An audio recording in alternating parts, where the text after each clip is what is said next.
नमस्कार, welcome to the soul यात्रा।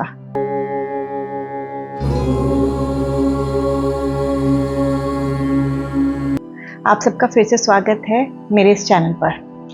तो अभी तक हमने एंग्जाइटी की ना बहुत सारी चीज़ों के बारे में बात की है। सीबीटी कैसे करते हैं, क्या डिस्टॉर्शंस होते हैं, कैसे हम उन्हें क्विक फिक्स से ठीक कर सकते हैं और एंग्जाइटी किस वजह से हो सकती है, ये सब चीज़ें हमने बात की।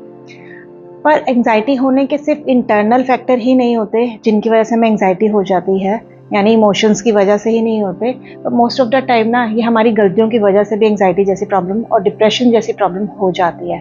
तो आज हम बात करेंगे कि कौन सी ऐसी एडिक्शंस हैं जो हम अपना लेते हैं जिसकी वजह से एंग्जाइटी हो जाती है।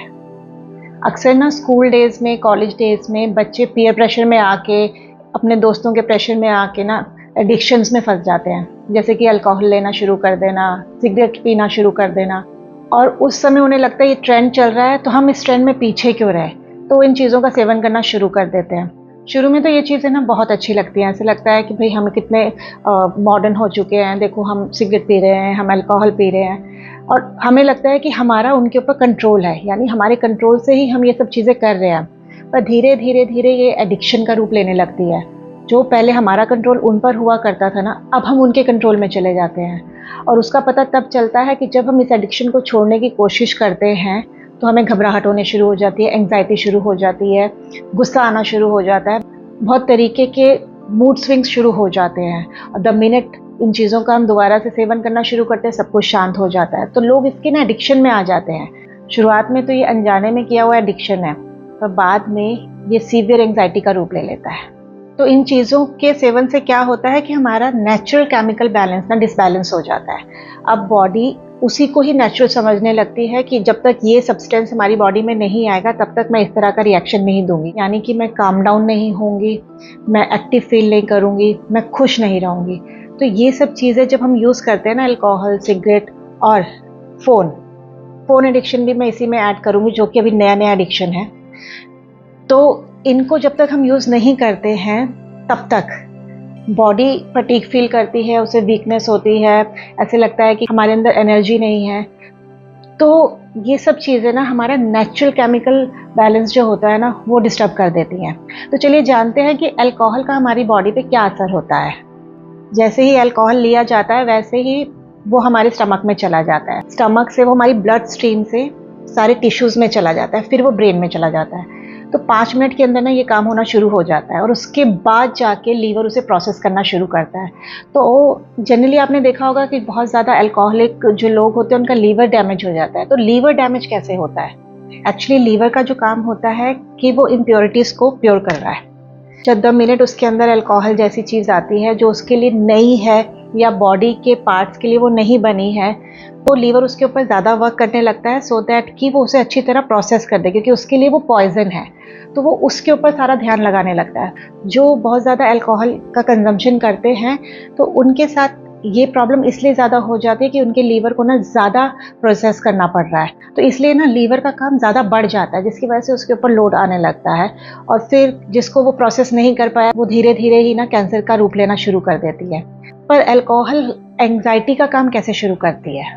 तो जब अल्कोहल हमारी बॉडी में जाता है ना, तो एक रिवॉर्ड इफेक्ट स्टार्ट होता है। रिवॉर्ड मतलब कि जब आपको कोई प्राइज़ मिलता है तो आपको कितनी खुशी मिलती है ना, आपको लगता है मुझे ये काम दोबारा करना है क्योंकि मुझे इससे ये वाली खुशी मिली है।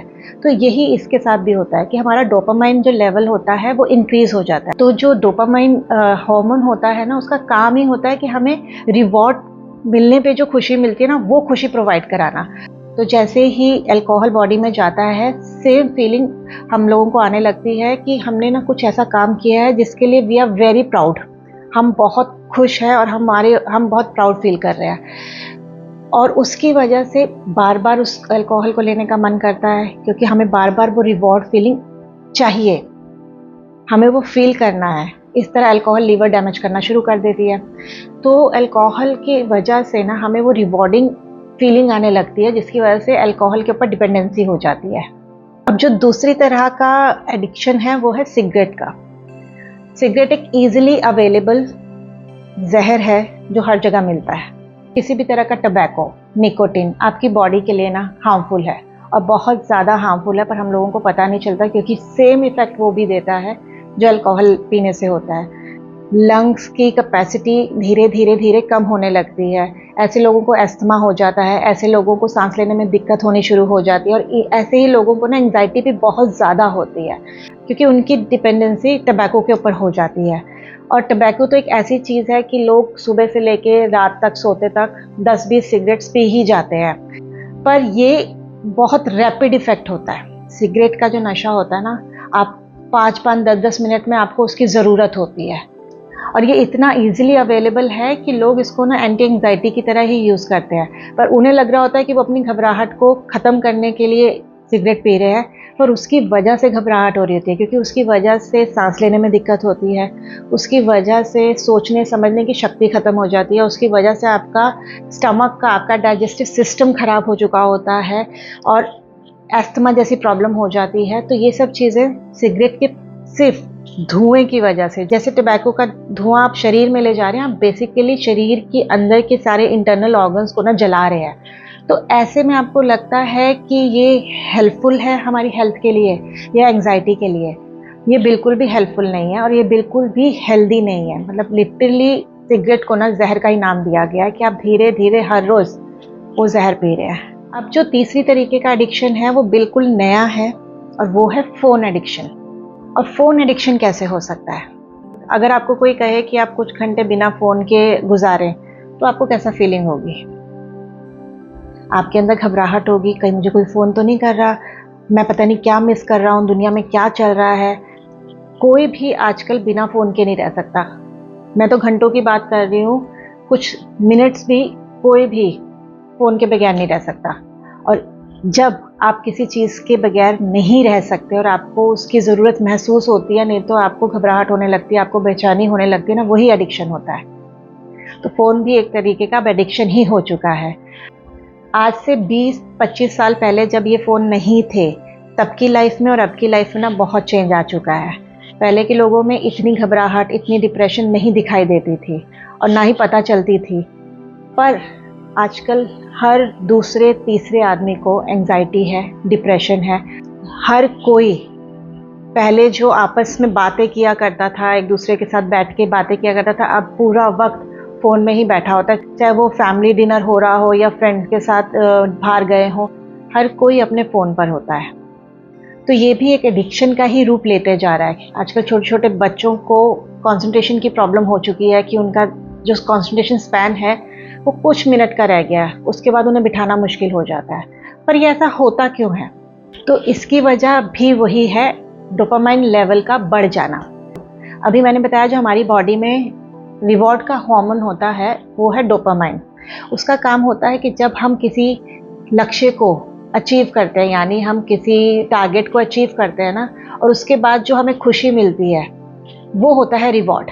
पर अब किसी बिना लक्ष्य के बिना ये रिवॉर्ड हार्मोन हमारे अंदर प्रोड्यूस हो रहा है। तो अगर भगवान ने ये हार्मोन हमारे अंदर डाला था तो वो किसी पर्पस के लिए डाला था ना, कि ये कभी कभी ही ज़्यादा हाई हो, सो दैट कि हमारे अंदर और ज़्यादा सफलता पाने की चाह बनी रहे। पर अगर यही चाह पूरा वक्त बनी हुई है तो ये बॉडी को ना नुकसान कर रही है, जिससे जो ये शरीर है ना, ये बहुत ज़्यादा हाइपर हो जाता है, बहुत ज़्यादा सोचने लगता है, और कंसंट्रेशन पावर वो ख़त्म हो जाती है, स्लीप पैटर्न डिस्टर्ब हो जाता है। आप देखेंगे कि आजकल के बच्चे 12-12, 2-2 बजे तक सोते ही नहीं है, वो पूरा वक्त फ़ोन पे रहते हैं। तो आपको क्या लगता है कि आने वाली जनरेशन में एंग्जाइटी कम होगी? इस जनरेशन में एंग्जाइटी बहुत पहले से ही शुरू हो जाएगी और आगे तक चलेगी, अगर हमने इसको कंट्रोल नहीं किया तो। तो ये सब जो हमने तीनों एडिक्शन के बारे में बात की, ये सारे के सारे ना खुद से क्रिएट की हुई एंग्जाइटी के कंडीशंस हैं। अगर आपको एंग्जाइटी की प्रॉब्लम है, डिप्रेशन की प्रॉब्लम है, और उसके साथ अगर इस तरह की एडिक्शन है, तो आप अपनी ना प्रॉब्लम को दोगुना तिगुना बढ़ा रहे हैं। आपको लग रहा होगा कि उस समय सिचुएशन ठीक हो रही है, पर और आप उसको वर्स करते जा रहे हैं। तो अगर इस तरह की एडिक्शन है और आप इसे कंट्रोल करना चाहते हैं और खुद से नहीं कर पा रहे हैं, तो किसी अच्छे सलाहकार से ना सलाह लीजिए, किसी अच्छे डॉक्टर की सलाह लीजिए, और इस एडिक्शन को कम करते करते छोड़ने की कोशिश कीजिए। और फ़ोन के लिए भी ना यही रूल लागू होता है कि अगर आपका काम फ़ोन से रिलेटेड नहीं है, अगर आपका काम सोशल मीडिया से नहीं है या किसी ऐसी चीज़ से नहीं है जिसमें फ़ोन का बहुत ज़्यादा यूज़ होता है ना, तो फ़ोन का इस्तेमाल ना कम से कम कीजिए। सोशल मीडिया बहुत अच्छा प्लेटफॉर्म है नॉलेज लेने का, पर अगर वो नॉलेज भी ओवर हो जाएगी ना तो भी आपको प्रॉब्लम देगी। तो बेटर है कि अपनी कुछ एडिक्शंस को एक्नॉलेज कीजिए, यानी उन्हें पहचानिए और उन्हें ठीक करने की कोशिश कीजिए। तो ये तो था मेरा आज का एपिसोड एंजाइटी और एडिक्शन से रिलेटेड। तो अगर आपको मेरा ये एपिसोड पसंद आया है या आपको मेरी एंजाइटी सीरीज़ पसंद आ रही है तो इस चैनल को सब्सक्राइब कर लीजिए और इस वीडियो को एक लाइक दे दीजिए, और इस तरह के वीडियो अपने दोस्तों के साथ, अपने परिवार वालों के साथ ज़रूर शेयर कीजिए। तो अब मैं मिलूँगी आपसे अगले हफ्ते। तब तक के लिए सदा खुश रहिए, मुस्कुराते रहिए और स्वस्थ रहिए। धन्यवाद।